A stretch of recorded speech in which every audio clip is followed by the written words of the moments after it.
a Candela Produções está fazendo uma semana de homenagem ao Dia Nacional do Documentário Brasileiro, que é no dia 7 agora, né, na sexta-feira. E aí eu estou conversando com todos os documentaristas que eu acho que são maravilhosos, lindes e tudis, para fazer uma semana de homenagens no Instagram da Candela, e você está entre eles, óbvio. Então... Que honra! Obrigada, que honra! Então, querida, eu queria começar te apresentando e, assim, deixando também um tempo para você se apresentar. Paula Gomes, documentarista, cineasta, diretora de cinema, mulher, da Plano 3 Produções, né? A produtora Plano 3. Amiga querida, que tem vários documentários destacando-se o Jonas e o Circo Sem Lona, que eu gostaria que a gente conversasse sobre ele hoje. E o Diário de Quarentena, né? Seu novo trabalho. Abraços do Fim do Mundo. Abraços do Fim do Mundo, isso, exatamente. Queria que você falasse, assim, eu estou entrevistando os documentaristas falando de um trabalho antigo de destaque e do projeto novo. Aí eu queria começar pelo projeto novo. Como é esse Abraços do Fim do Mundo? Essa conversa, por exemplo, que a gente teve aqui anteriormente, ela cabe no seu documentário? Sim. Abraços foi um filme que nasceu, né, desse processo da pandemia, quando a gente se viu isolado, né, por um lado, e por outro sentindo a morte muito presente, né, porque o noticiário bombando de notícias negativas, o Brasil mergulhado nessa profunda crise política, né, desde que a extrema-direita ascendeu ao poder. E a gente começou a pensar, né, claro, o bichinho do documentário ali te mordendo, né, e nesse contexto de medo, a gente começou a pensar o que a gente filmaria desse momento, né? O que seria, o que nos atravessaria e nos daria vontade de filmar, de registrar desse momento. Ao mesmo tempo, a gente tem uma relação muito forte com alguns jovens que participaram de projetos anteriores nossos, né? Jonas é um deles, né? Jonas e Circo Sem Lona, Bruno, que é o protagonista do projeto novo, que é o Boi Bandido, que está em etapa de montagem, né? Ângela, Terena e Maria Clara, que também participaram com a gente, né, em outros processos. E esses jovens estavam muito perto da gente agora, né, durante a quarentena, porque a gente se falava sempre, trocando informações, como é que você tá, né? Como é que você tá sobrevivendo a tudo isso? E aí foi quando a gente encontrou que esse era o filme, era isso que a gente queria falar sobre a quarentena, né? Como é que a gente se conectava com esses jovens, né? Confinados, todos no interior da Bahia, estão todos em cidades do interior, como eles estavam enfrentando o momento e como a gente conseguiria se abraçar sem se ver nesse momento, né? Toda a equipe, porque cada um está numa casa diferente, todos os personagens em casas diferentes, e foi aí que nasceu esse nosso abraço, né? Que é o Abraços do Fim do Mundo, que na impossibilidade de olhar para fora, a gente estimulou esses jovens a olharem para dentro. E aí eles começaram a revisar os afetos, os medos, os sonhos, né? Tudo que estava atravessando eles profundamente. E foi um projeto que foi assim, que está sendo, né? Na verdade, porque a gente ainda nem terminou de filmar, um friozinho na barriga, porque é um desafio muito grande, né? O desafio de não estar olho no olho com seu personagem, o desafio também estético, né? De você entender como registrar esse processo com cada um se filmando com seu próprio celular.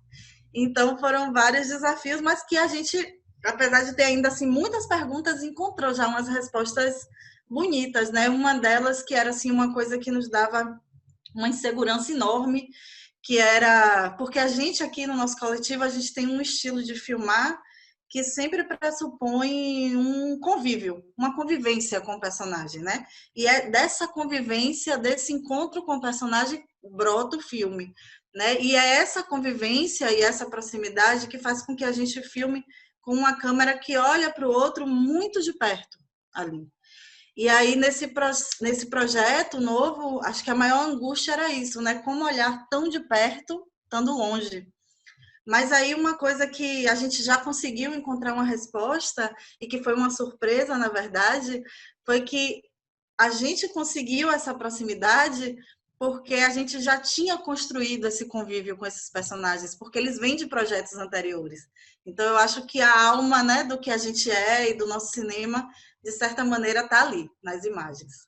Não, você falou coisas muito potentes aí agora que eu queria puxar algumas palavras-chave que você disse, algumas frases-chave. Você falou, por exemplo, desse abraço virtual, né? Desse congraçamento virtual. Você falou do bichinho do documentário.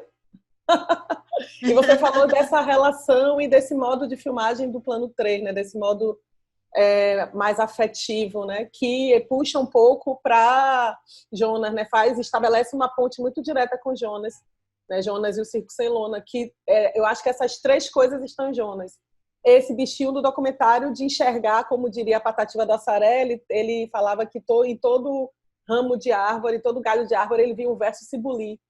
Né? E o documentarista Geraldo Sarno que trouxe essa metáfora, né? Uma vez, um curso que eu fiz com ele. O documentarista também vê na realidade um tema, né? Um verso, digamos, se bulir. Né? Então, quando o bichinho do documentário te pegou para você falar, por exemplo, de Jonas e o Circo Sem Lona, você também você também se aproximou dessa forma afetiva. E você também deu esse abraço metalinguístico, né? Porque você ali estava falando de Jonas, mas estava falando de cinema também. Então, eu queria que você meio que nos colocasse um pouco dentro dessa cabeça do documentarista, né? Desse universo particular do documentarista que revela a realidade, a realidade que está dentro de sua cabeça para o mundo, né? É um movimento, é sempre um movimento que nasce de um sentimento, né, que te atravessa de alguma forma. Às vezes é amor, às vezes é raiva, né? Às vezes é um grito também, uma necessidade de gritar alguma coisa, porque simplesmente não dá para se calar, né, diante de certas coisas. E às vezes é também um gesto de rebeldia, né? A gente sempre tem dito aqui que num país, né, num lugar e num tempo em que sonhar está proibido, a nossa rebeldia mais potente talvez seja sonhar, né? Quando a gente não pode sonhar, a gente sonha. E quando, diante da impossibilidade de filmar, a gente filma, né? Então, eu acho que é esse gesto, né, de ser atravessado pela realidade e dar uma resposta a ela, né? Então, numa situação de pandemia, né, de um momento histórico e político onde a arte vem sofrendo, né, a cultura e a arte, o cinema vem sofrendo crescentes ataques. Então, o documentário é a nossa forma, né, de reagir, de falar alguma coisa sobre esse momento, né, de marcar esse tempo de alguma forma para a gente. E essa nossa reação e essa nossa rebeldia é através do afeto, né? E aí eu entro em Jonas, né? Que foi o exemplo que a gente falou, e Jonas e Abraços do Fim do Mundo também estão conectados, até porque o próprio Jonas também é personagem, né? Do Abraços do Fim do Mundo, filmando o confinamento dele. E são projetos que para a gente marcam muito mesmo o nosso estilo, né, de ver o mundo, de ver o cinema, que pressupõe sempre esse afeto, assim. Eu, por exemplo, não tenho nenhum interesse de filmar sem me envolver profundamente nas histórias, né, sem deixar muito claro que o processo do documentário, para mim, não passa nem por um sentimento de imparcialidade, que a gente sabe que isso já caiu há muito tempo, né? Quando a gente filma, quando a gente liga a câmera, a gente está sendo parcial, né? A gente olha com nossa bagagem, né? Com nossas crenças, com nossos medos e com nossos preconceitos, inclusive, que saem, né? Aí, mesmo sem a gente sentir, mas eles estão aí também. E é uma mistura entre o afeto, né, e uma parcialidade, e um olhar mesmo, um olhar sobre uma realidade que nasce sempre do encontro, né? Tem uma descrição muito bonita, assim, que minha grande maestra do documentário e da vida, né, que é Marta Andreu, ela sempre fala que é muito bonito quando a gente pensa no documentário como uma mão tocando um copo, né? A mão é o sujeito, o copo é o objeto, e o documentário não é nem o sujeito nem o objeto, é um encontro das duas coisas. E Maravilhoso. aí é quando o afeto cumpre um papel fundamental para o nosso cinema, né? Para a nossa forma de ver o mundo e de ver essas histórias que a gente está contando. Muito maravilhoso isso, né? Porque é essa mobilização, né? Essa mobilização, esse deixar se afetar, né? Que meio que Sim. guia a gente, né? Rumo às histórias, rumo a esses recortes de real. E aí eu queria que você falasse um pouquinho mais sobre Jonas, porque Jonas é um filme muito tocante de A a Z, do início ao fim, mas o final dele, assim, dando spoiler para quem não viu, inclusive quem não viu, por gentileza, veja, eu quero que você me diga se ele está em alguma plataforma, né, para poder as pessoas saberem. O final dele é muito... É como se fosse o desenlace de tudo, né? Que é aí que você fala para ele... É como se você estivesse revelando para ele esse sonho dos dois, né? Tipo, esse sonho que pode ser um sonho tortuoso, né? Principalmente para... Assim, os dois sonhos são tortuosos, né? Os dois sonhos são culturais, né? Mas são tortuosos, porque não encontram interlocução, não encontram meios evidentes de se pronunciarem, né?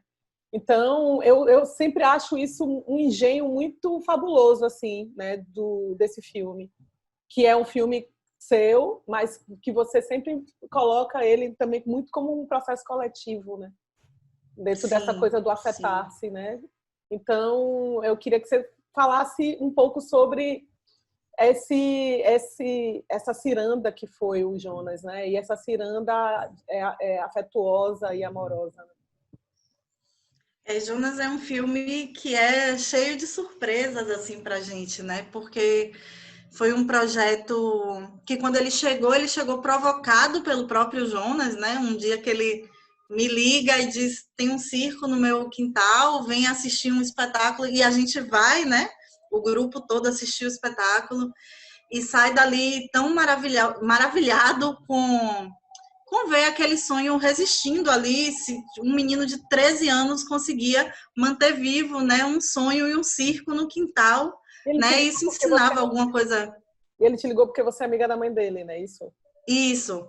Eu sou amiga da mãe dele e acompanho ele também, né? Como uma tia, assim, há muitos anos. Eu conheci Jonas, ele devia ter 5, 6 anos de idade, Que quando a massa. família ainda estava no circo, né? Enfim.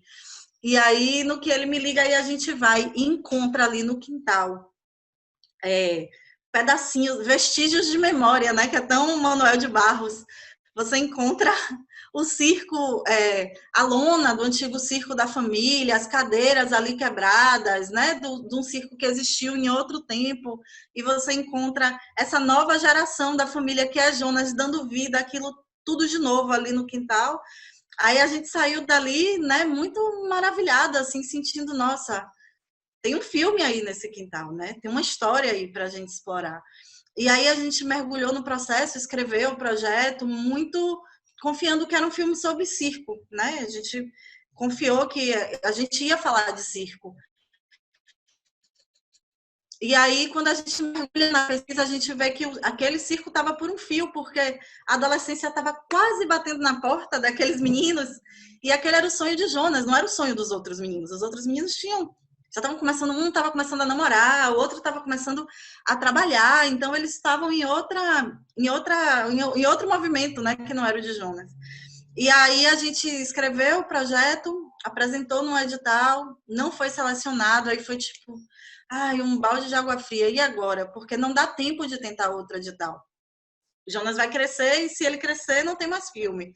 E aí a gente falou, não, vamos encarar e vamos fazer, porque a gente quer que o filme exista, então vamos, né?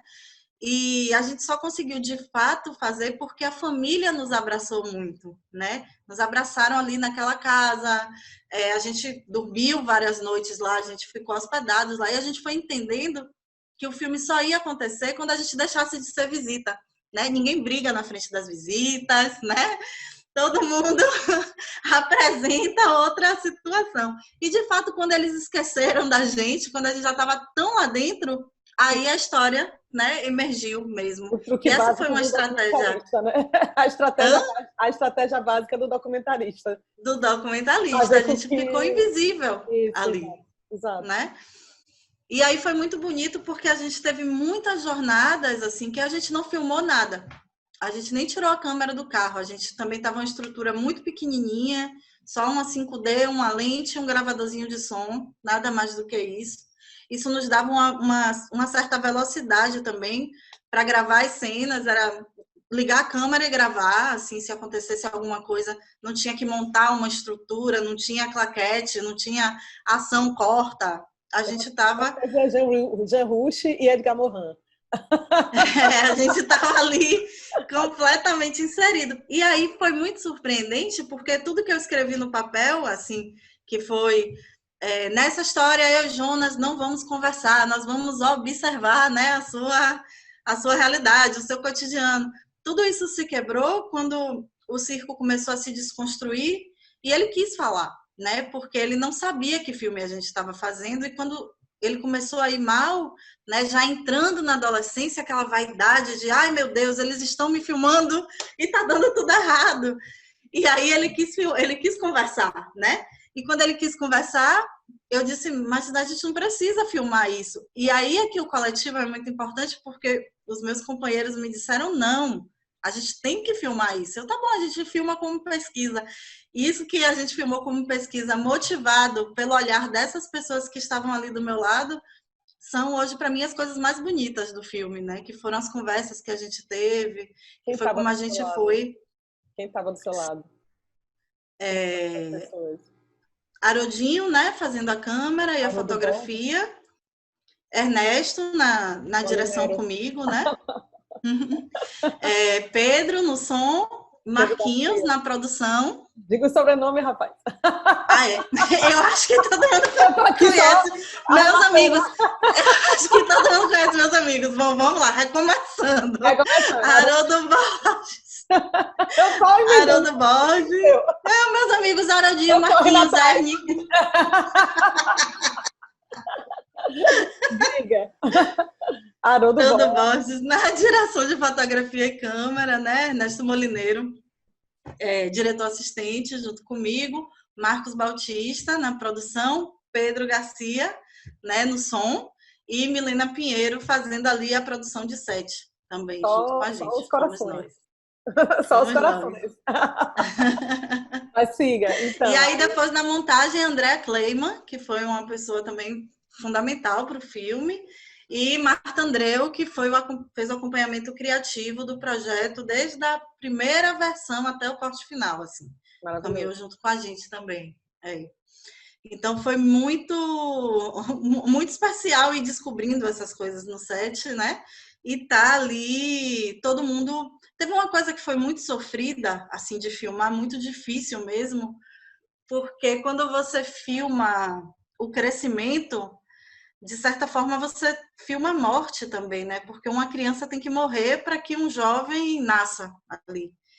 E era muito difícil entender que o circo estava terminando. E era muito difícil quando o Jonas queria fazer o circo e os meninos não vinham. Então a gente ficava ali meio que, não, vamos fazer a gente então, né? Com vontade de dizer, não, Jonas, não acabou, a gente está aqui.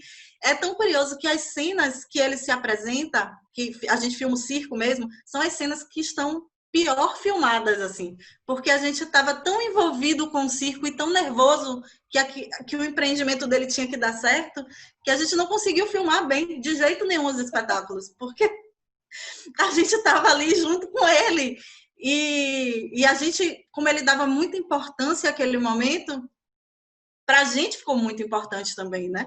E aí a gente, no nervoso, não conseguia, talvez, dar conta, né, do que era o espetáculo. E foi um caminho doloroso entender, né? Mesmo sabendo, mas entender na prática que circos no quintal não duram para sempre, né? Não tem como durar para sempre. E o desafio é entender em que lugar do peito a gente coloca esses circos, né, na vida adulta. E foi muito doloroso, porque quando ele faz a tentativa de querer, quando ele vê que de fato não vai rolar, ele faz a tentativa de querer ir pro circo maior e a mãe não deixa, nossa, aquilo pode partir o coração. Mas eu queria pegar algo que você falou aí, que eu acho que é muito, que faz um pouco essa ligação entre essa metalinguagem que você fez, entre esse sonho que você tem e o sonho dele. Eu acho que o documentário todo representa isso, né? Porque apesar de que vocês ficaram invisíveis, não existia essa transparência. Ele sabia que ele estava sendo filmado e um pouco a vontade de dar certo era também por isso. Tanto assim que no final ele fala, vocês vieram aqui, poxa, né? No que vocês vieram fazer aqui, vocês não conseguiram. E aí você dá o arremate. Não, quem disse a você que não conseguiu? Então. E aí você falou algo que é muito pungente também para o cineasta, principalmente para o documentarista, que é a questão da morte. Né? Bresson fala das mortes, né? Que no cinema existem 3 mortes: a morte do roteiro, a morte do roteiro para a encenação, a morte da encenação para a edição. Né?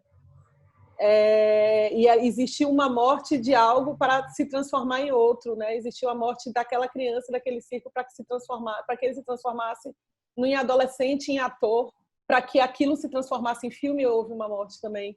Então, é uma morte que tem que se chorar por ela, ou que ela tem que ser enterrada no substrato, né, na gravação. O que é essa morte para você? Aí você lembrou de Gil também, né? Do maestro Gil, tem que morrer para germinar. Exatamente, tem que morrer para germinar. Lindo, nem tinha pensado tem que morrer para germinar. Meu griot sempre aqui no meu ouvido soprando. Tá aí, tá vendo?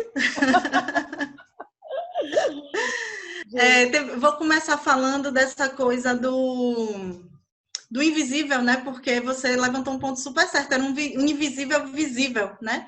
E aí a gente cai uma coisa que é fundamental, que é a base, eu acho, dos nossos processos, que é o pacto, que é estabelecer um pacto, né? E a gente foi muito honesto com o Jonas. Quando a gente levou essa proposta do filme para ele, foi um processo longo, né? Foram quase 2 anos filmando Jonas e Circo Sem Lona, em etapas diferentes, mas foram quase 2 anos.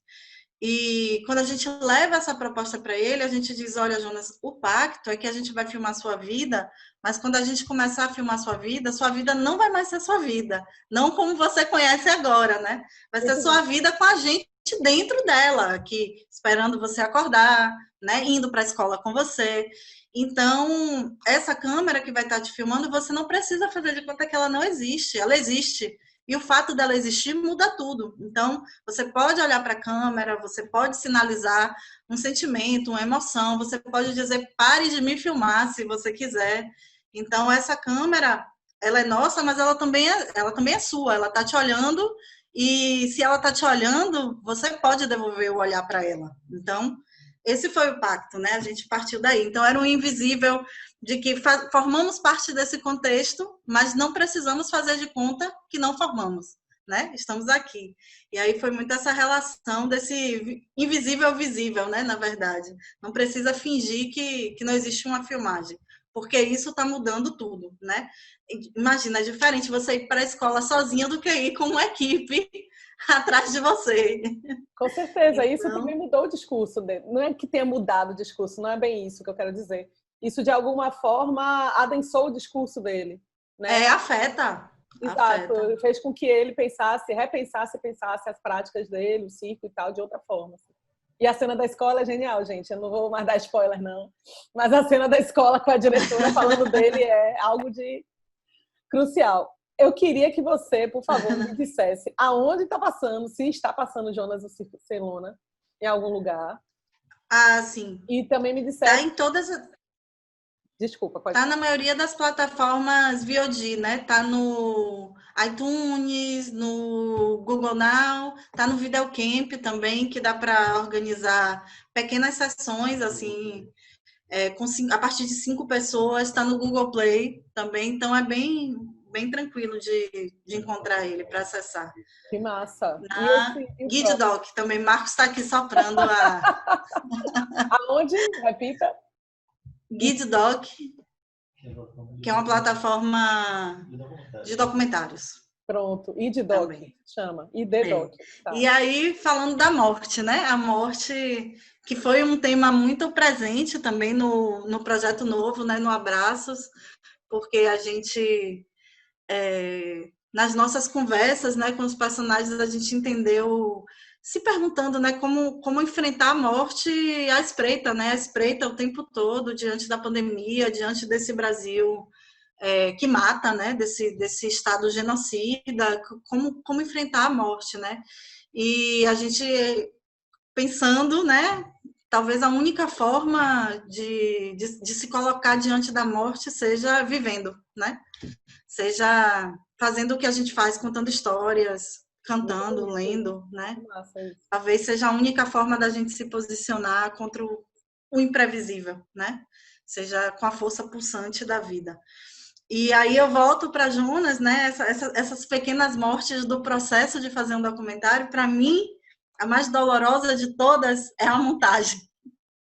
E olha que eu estou aqui diante de uma montadora, assumindo que é a parte mais dolorosa do processo mesmo, porque enquanto você desenvolve, você pré-produz, você produz, você caminha num campo de possibilidades muito abertas. E eu lembro de outra conversa que a gente teve, né? Que não procure o plano que você não filmou, porque ele não vai estar no bruto.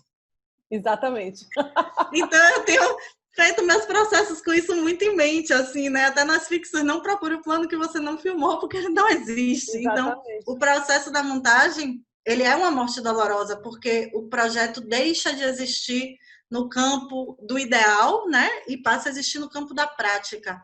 Mas é doloroso, mas também é bonito e também é poético, porque você também descobre, não tá lá o que você não filmou, mas está lá coisas que você filmou e você não suspeitava que você tinha feito, né? Porque tem elementos, né, dos filmes que sempre são muito sensoriais e que quando você está aberto ao acaso, ao imprevisto, eles fluem e na dinâmica do set, às vezes você não enxerga, mas você enxerga na montagem, né? E aí vem essa outra pessoa, esse outro parceiro que não estava com você no set, mas que abre esse olhar, abre essa perspectiva para o que você conseguiu, né, gerar daquele grande encontro que foi a filmagem. Então, é uma morte, mas é uma morte, né, é uma vida após a morte também, porque abre todo esse campo. E eu tive e tenho grandes parceiros, né, de montagem assim, com um olhar muito parecido com o meu, assim, no sentido narrativo, né?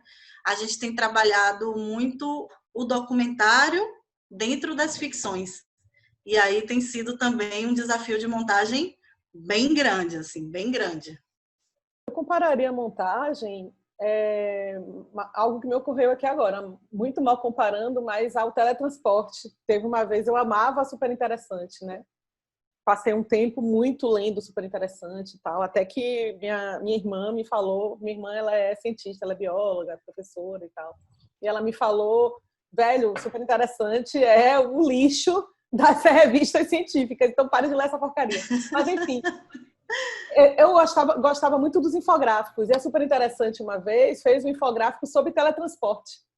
E ele dizia que o teletransporte é impossível, não é uma coisa que foi deixada de estudar, porque você precisa matar a pessoa do outro lado para reintegrá-la do lado que você quer, para onde você quer levar ela. Então ela morre desse lado e ela volta toda reintegrada do outro lado. Ou seja, aí tem aquela coisa, aquele dilema ético, é uma outra pessoa, o que é que ela é? Mas o que me interessou e o que eu comparo com a montagem é justamente isso. Você desintegra aquela realidade para teletransportá-la para a tela. Então você desintegra para reintegrá-la de uma outra forma, de uma outra vertente, ela vira uma outra coisa. Mas veja bem, ela vira outra coisa que guarda a alma, que guarda a similitude com aquela realidade primeira. Então, por isso que para mim a montagem, enfim, eu sou muito apaixonada por montagem. Eu acho que montagem é de fato a morte. Lá na Escola de Cinema de Cuba, eu montava película mesmo, né? O filmão mesmo, o rolo. E aí a gente chamava, quando a gente cortava o rolo, que era muito mais sangrento, inclusive, quando a gente cortava o rolo e pendurava os pedaços, como se fossem pedaços de carne, no cabideiro, que a gente chamava, que era um monte de prego, assim, numa estrutura de madeira, a gente dizia que a gente tinha massacrado o filme. Era El Massacre. Então, hoje em dia é mais limpo, né? Mais clean. Você tira na timeline e tal. Mas continua sendo massacre. Mas eu acho que é um massacre. Enfim, é muito metafórico disso que você está falando de Jonas. É um massacre de uma realidade mais para demonstrar essa transformação, né? E assim, Claro. eu gosto muito também de Jonas por causa disso, porque mostra de fato uma transformação, mas não é uma transformação jornada de herói, né, banal. É uma transformação na dor, assim, e no sonho. Acho que sim. Quando é que vai ficar É pronto? uma... Desculpa, pode falar. O Abraços Uhum. é logo, né? Porque é um filme que eu sinto que também a gente tem que nós somos aqui no nosso coletivo de processos longos. A gente gosta de processos longos, né? A gente precisa de processos longos para a gente se transformar também junto com o filme, né? Para a gente sentir que quando ele acaba, a gente já não é mais o mesmo que começou a fazer, né? Para se deixar também afetar. Sim. Mas no caso de Abraços, eu sinto que ele é um filme que deve sair logo, porque ele dá conta desse momento e a gente queria contar essa história, né, enquanto a gente está ainda afetado por tudo que está acontecendo. E a gente deve gravar ainda mais um pouquinho, mas acho que nos próximos meses a gente já começa a ver qual vai ser o caminho dele, né, onde é que ele vai passar, como é que a gente vai caminhar junto com ele aí. E a Avisa gente a está gente. nesse... Avisa a gente para a gente dar de primeira mão, por favor. Aviso. E a gente está nesse momento trabalhando nos festivais do Filho de Boi, que é esse projeto de ficção, mas que foi totalmente afetado pelo documentário. Inclusive, ele teve uma sessão especial no Iberodocs, que é o festival de documentários da Escócia. E ele é uma ficção, mas ele teve uma sessão no Festival de Documentários por ter sido uma ficção com alma de documentário. Eu achei muito legal ter tido esse convite, né, para ele entrar num festival de documentários. Ele já está para ser lançado? Ou ele já não foi lançado? Como é que tá a carreira? Então, ele teve a World Premiere no Festival de Busan, que é na Coreia do Sul, que é um festival muito grande, né, o maior festival da Ásia. Foi uma experiência assim muito, muito, muito, muito maravilhosa. E ele está selecionado esse ano para os festivais de Málaga e de Guadalajara, que são dois festivais grandes que foram interrompidos pela pandemia, mas que a gente já teve essa semana a notícia de que ambos vão acontecer presencialmente. O de Málaga em setembro e o de Guadalajara no final de novembro. E quando é que a gente vai ver eles? E aí a gente está agora justamente buscando essa estreia aqui no Brasil, né? Porque está tudo tão complicado, assim, tá tão complexo o cenário de festivais e tal, e aí a gente está estudando, mas já ansiosa também para mostrar ele aqui, né? Foi um filme que a gente fez também um processo muito longo para encontrar o protagonista. A gente conversou com 1.500 meninos, todos do sertão e todos de escola pública, né? E curiosamente, o último que a gente entrevistou foi o que foi selecionado para o filme, João Pedro, né, que topou viver essa aventura com a gente, porque foi de fato uma aventura. Os atores não leram o roteiro, eles não tinham conhecimento da história, né? Nenhuma fala foi dada para eles.